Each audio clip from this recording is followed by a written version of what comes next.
Now the only other unfortunate deal about this, it's been hard to come by different colors of 16 or 18 gauge wire lately in my area. So I'm going to be using shrink tubing to mark hot and regular. So if you think, man, why are you using black wire for everything? That's the method behind my madness there.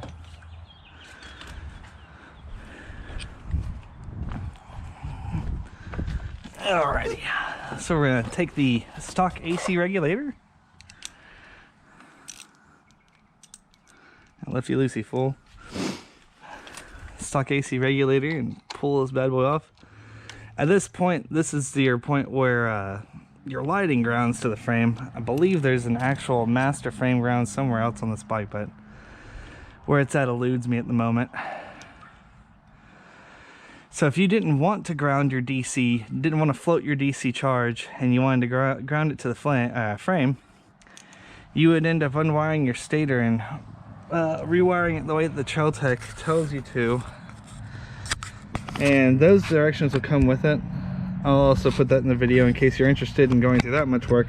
I honestly think that making a dedicated floated DC charge is a better idea.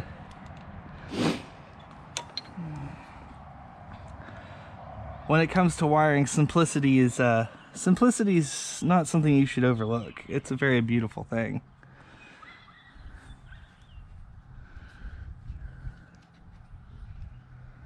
Alright, so we've got the... I'm going to try and clip you off with enough meat just in case I need to wire you back in for any reason.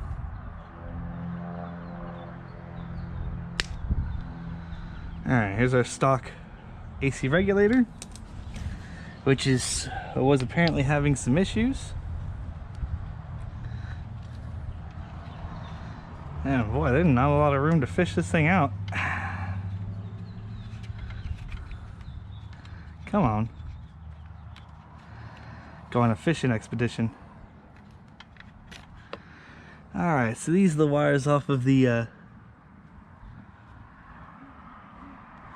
bike itself. Goodness, this stock harness is a real rat's nest. I'm hoping I'm not having to replace the whole entire stock harness. I mean, if I have to, I will. I will take it. I will take it to that level if need be. We're going to take this and route it basically behind the breather tube hose, or yeah, I think behind the breather tube hose, and we're going to run it into the air box. That's what I think we're going to wind up doing. Now, as far as what I can tell, when wiring this, wiring these two wires into the yellow, both yellow wires, it doesn't matter which side you do it on. I've asked that question. I didn't get an answer back, but from what I gather, it doesn't really matter. Luckily, we have some calm air today, so get to work outside.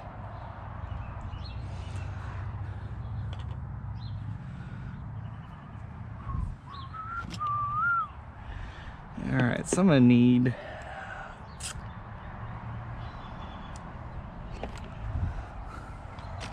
let's go with 12 inches of wire. Since this doesn't really matter, I'm just going to run two 1 foot sections, or two, you know, it'll be easier if I just run 2 foot sections and trim as I need to neaten this up. It's a great part about wire, you can always trim it later. It's our first wire. And what about there's another 2 foot section. Now the question might be asked, why don't you measure it when you're cutting these sections? Well, part of my job, I inspect buildings for a living. So I developed a skill over doing this almost for the past 20 years. Not quite 20 years. It'll be 20 years in another 2 years. So 18 years. Which people always want to point out. It's not a full 20 years until you do the full 20 years.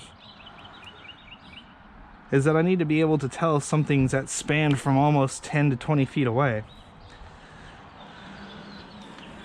So you get really good at eyeballing, and eventually there's ways to measure it, but you get really good at eyeballing what is 12 feet from 20 feet away, and what's, you know, 14 feet if you're overspanned.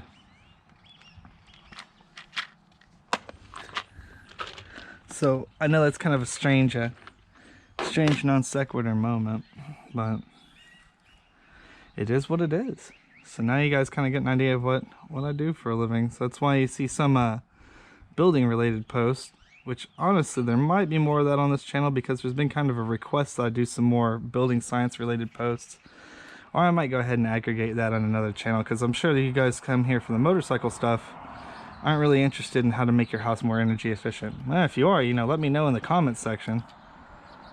I will feel free to geek out about that for hours. Or, when I'm looking at buying a new house, what should I look for as a homeowner? How sure am I getting a good build? So we're back to using our whoa, easy there, turbo.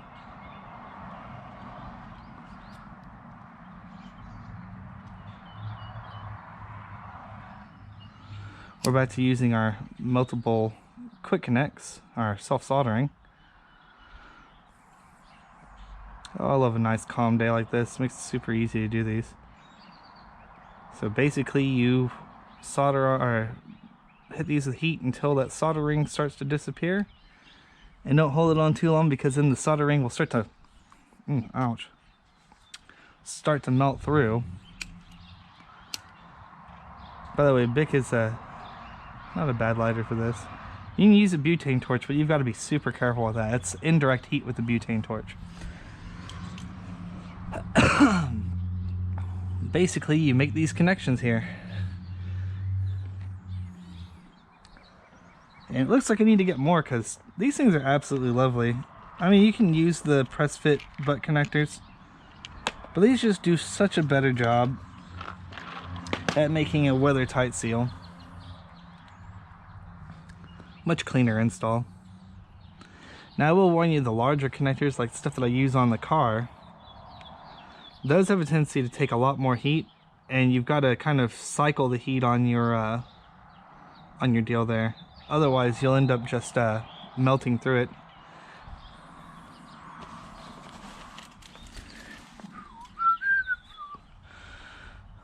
So going back to how I got to start this, I think I was 11 the first time that my dad had me tear down an engine. And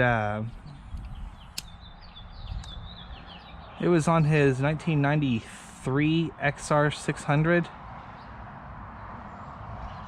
And it was a Thumper Racing XR600 bored out to a 660. And let me tell you, you haven't lived until you get, at the age of 11, maybe 120 pounds soaking wet, an XR600 up a flight of stairs into an apartment living room, and then set down your boxes and start tearing an engine apart. It's those kind of memories that this sort of sport, and by extension learning how to work on your bike involved with this sport, that you can't really trade for anything. So if you're on the fence about if you and your kids, sons or daughters, doesn't matter which, or everything in between, wants to get into a family activity where you get to go out and disconnect from social media, and you know, it's a perfect mixture of camping and actual entertainment, I would highly recommend some riding. It also teaches a lot about personal responsibility. So if you know, your kids are bad at doing chores, having the, for me it was always a high motivation to keep my grades really nice and high, because I wouldn't be allowed to race if I didn't bring home a minimum of a B+. And when your kids actually start getting good and they need to rely on being able to make it to that race to, you know, plate that year or even win a championship, it's a good carrot and a stick to motivate your kids to take their scholastic activities more seriously. Just enough of me being on my soapbox. I know it's not particularly exciting, but you know, I know there's a lot of folks my age watching this with young kids or planning to have kids. It's just a little something to bear in mind. I full on plan to, whenever I have a kid, share this activity. Anyways, enough non sequitur semi-emotional chat here. Let's get back to work. Focus up. And to answer another question, I like using the Donald voice for kind of more levity sort of sections in my work. So I just found the way he talked about stuff sounded kind of funny. I like the it's really good as like a joke voice, kind of like oh, I forget. I do quite a few voices. Another full disclosure thing about me is when I was younger, I actually used to do stand-up comedy. I wasn't very good at it, but I did it a little bit. And my specialty was voice impersonations, and I did very inappropriate things with the Don Knotts voice impersonation. Things of which I'm not allowed to do around my wife because she finds it highly aggravatingly annoying.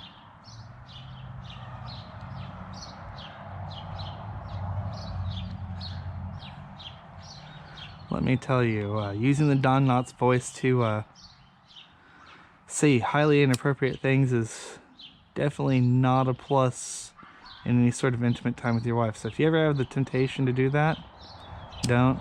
Let me just save you the trouble there.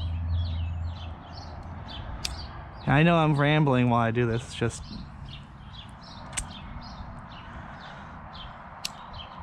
you know, a little bit of entertainment while we splice wires together.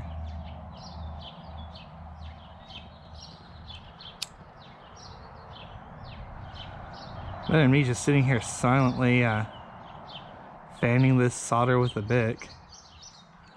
Guess I could put some music to it.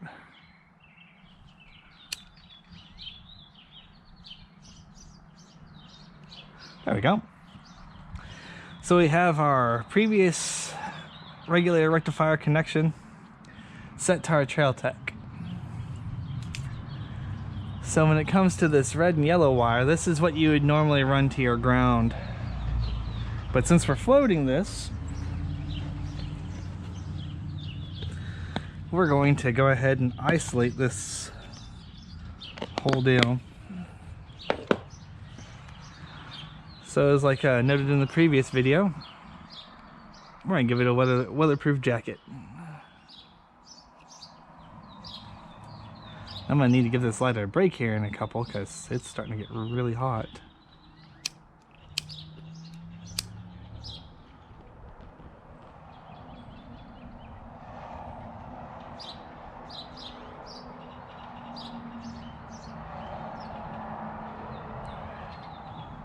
Alright, let that cool off for a second. So the other question you might ask is, why don't you just wrap it with electrical tape? Well, electrical tape over time, especially in a oily, hot, dusty environment, has a tendency to come off. While the shrink tubing is forever. Calvin Klein. No, it's just a much more reliable way of doing this.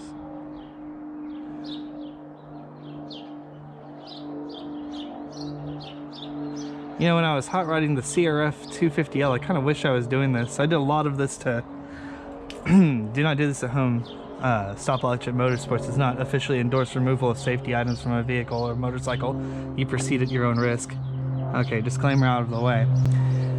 I used to do that to delete a lot of safety features like the kickstand switch, because I rode the bike, as you saw in the video with the Africa Twin me taking on a motocross track. I have a tendency to like to take bikes that aren't purpose built and do crazy and or stupid things with them.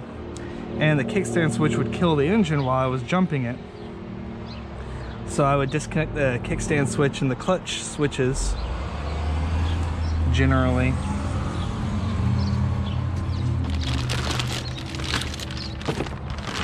Alright, we got our Tusk wiring harness.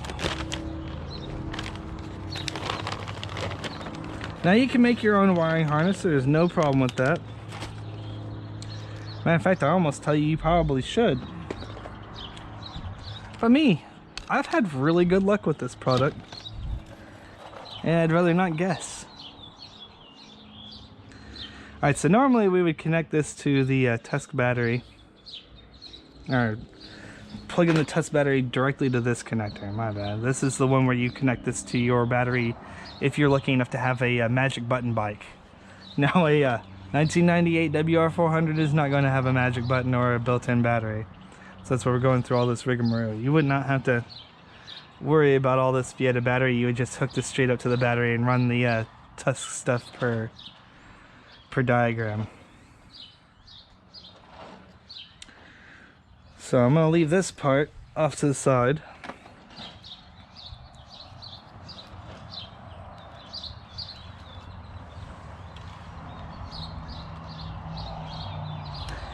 And the other nifty part about the Tusk system is that it has a built-in fuse before you get to all your lights.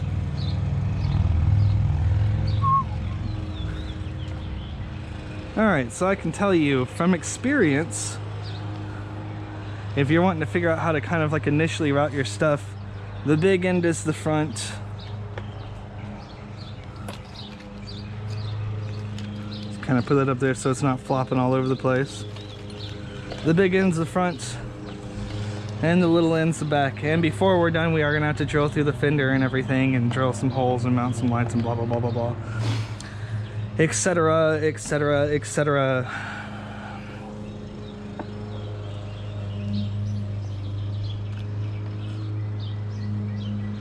So here is where we do our time-honored tradition, and I thought I brought them out, but apparently I didn't. My Dorman weatherproof connectors. And no, I'm not officially endorsing Dorman as your only type of weatherproof connector. You can get these at Walmart, they just don't have the dielectric grease in them. And the reason you like the goo, love the goo, embrace the goo is good, is because you don't have to weatherproof them with caulk or other weird things. So anywho, I'm going to trim the ends off of my Trail Tech right here, because you don't need to have exposed wire, and it'll be easier to saddle tap these in without the exposed ends. Now any of you guys who are electrical geniuses here and are like, why do you keep on saying saddle tap? Alright, as I said, my background is building inspections. So the closest thing I can think of is public utility piping, where you take a tap and you basically saddle it to a public main. This is like this is kind of how you would do your connection. You can't do that in a house or a private water system. This is how you would connect to a public water system. It's basically this special kind of connector that drills and makes a threaded tap into the public water supply, saddle tapping. So you learned a little bit of building code, a little bit of public utility infrastructure. Can't say that this channel doesn't teach you nothing. But that's why I use the word saddle tap. It's just something I use on a daily basis, and it's, you know, anyone here that does any plumbery will be familiar with the term and probably get triggered. What's this Inspector Dory talking about my profession?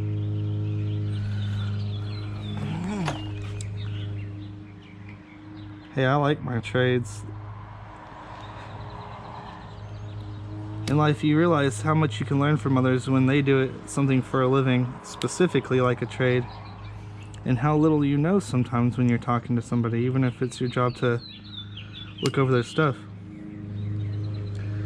Always make sure that's a positive relationship. That's another thing in your life, is if you have the opportunity to take a relationship, even one that's, you know, by nature contentious, and make sure that it's a positive exchange every time that you try and interact with folks.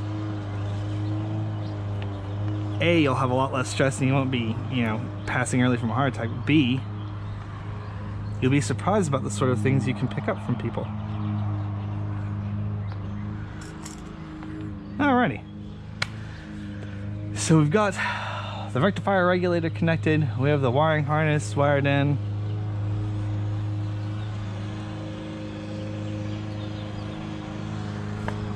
Let me pause for a second because I didn't put the battery on. The battery is an important component of this to get this to run fairly well without having any sort of weird voltage dips or flickering. Basically, your battery is kind of like your energy buffer. So give me a second.